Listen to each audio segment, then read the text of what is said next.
হবে, কারণ প্রসেসটা কিন্তু একটু লেন্দি, কিন্তু খেতে কিন্তু হেভি। সুতরাং কোনো রকম ফাঁকিবাজি না করে পুরো ভিডিওটা কিন্তু দেখতে হবে বস।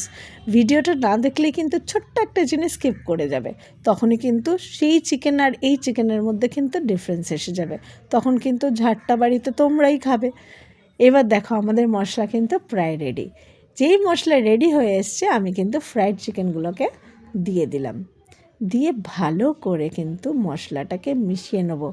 বিশ্বাস করো এখন যে আমি বলছি তোমাদের, এটা বলতে বলতেই আমার যেন চিকেনের সেই স্বাদটা এখনও মুখে লেগে আছে। উফ, যা দুর্দান্ত হয়েছিল না, একটুও বাড়িয়ে বলছি না, বিশ্বাস করো। এবার দেখো ভালো করে নাড়িয়ে নিয়ে এদিক ওদিক করে ভালো করে এটাকে কিন্তু কষাতে হবে। অলরেডি তোমাদের চিকেন কিন্তু হয়ে এসছে, তার মধ্যে কিন্তু এই মশলাটা আরও ভালো করে মিশে যাবে। আর এই চিকেনটাকে আরেকটু টেস্টি করে তোলার জন্য আমরা দিয়ে দেবো এতে ঢাকা চাপা। ঢাকা তো অবশ্যই দিতে হবে, দিয়ে অল্প অল্প ফ্লেমে অল্প অল্প করে নেড়ে নেড়ে এর ভেতর থেকে জুস আর তেলটাকে দারুণ করে নিগড়ে বার করে নিতে হবে।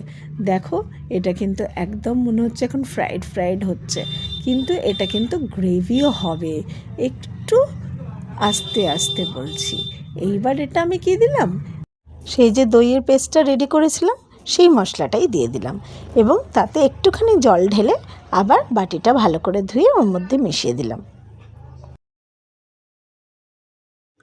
এবার ভালো করে চিকেনটার সাথে এই দইয়ের পেস্টটাকে মিশিয়ে নিচ্ছি। তাহলে এত কিছু মশলা পড়ছে, ভালো তো হতেই হবে তাই না, কিন্তু প্রসেসটা কিন্তু এইভাবেই করতে হবে, তবে কিন্তু টেস্টটা আরও বেড়ে যাবে। দেখেছো রঙটা দেখে কীরকম একটা খেতে ইচ্ছা করছে না এক্ষুনি, রোসো বাপু রোসো। এবার দেখো আমি যেটা এটাতে দিচ্ছি সেটা হচ্ছে চিকেন স্টক। এবার তোমরা ভাববে যে আমি চিকেন স্টক তো দেখালামই না, তাহলে চিকেন স্টকটা এলো কোত্থেকে। ঠিক বলেছ, আমি না চিকেন স্টকটার কথা তোমাদের বলতেই ভুলে গেছি, ভেরি সরি। এইবার বলে দেবো চিকেন স্টকটা আমি কেন রেডি করেছিলাম। চিকেন স্টকটা আমার রেডি হয়েছিল, কিছুটা চিকেন আমি ওর থেকে বের করে নিয়ে একটু স্টক আমি বানিয়ে নিয়েছিলাম।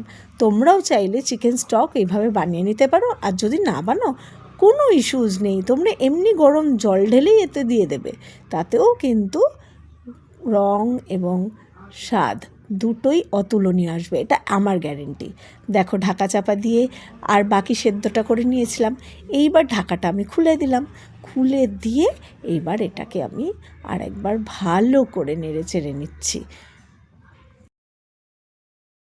রংটা দেখে কিন্তু যে কেউ ধোকা খেয়ে যেতে পারে, কি বলো, এটা পুরো মনে হচ্ছে না মাটন।